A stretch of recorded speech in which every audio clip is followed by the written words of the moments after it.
ঠাকুর শ্রীরামকৃষ্ণ সারদা দেবী এবং স্বামীজিকে প্রণাম জানিয়ে দুই চারটি কথা বলার চেষ্টা করছি।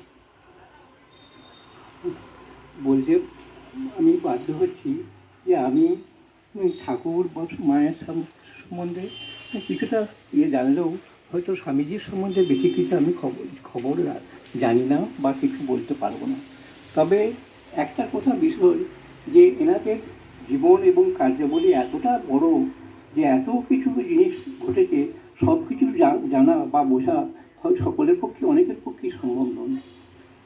আমি দু চারটি কথা স্বামীজির বিষয়ে বলছি।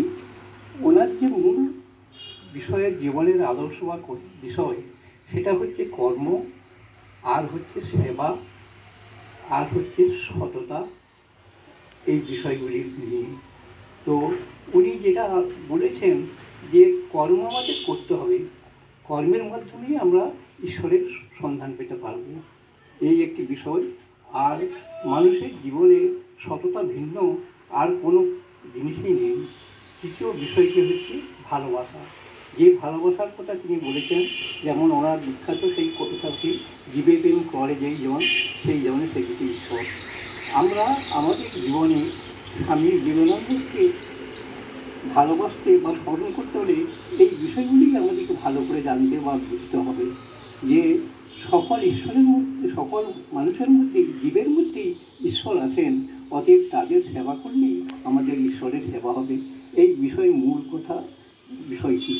এছাড়া যে কথাটি হচ্ছে ভালোবাসা, আমরা জানি এই 4 অক্ষরের শব্দটি এত গভীর এবং এত তাৎপর্যপূর্ণ যে আমাদের সমস্ত জীবনব্যাপী এই জিনিসটা, এই ভালোবাসা সকল মানুষের প্রতি, সকল জীবের প্রতি, প্রকৃতির প্রতি এই ভালোবাসাই আমাদেরকে সঠিক পথে নিয়ে যেতে পারবে।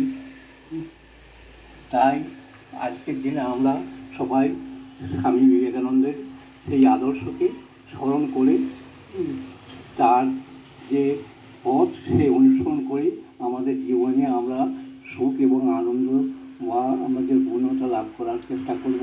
এই কটি কথা বলে আমি আমার সংক্ষিপ্ত কথা শেষ করছি। Thank you sir.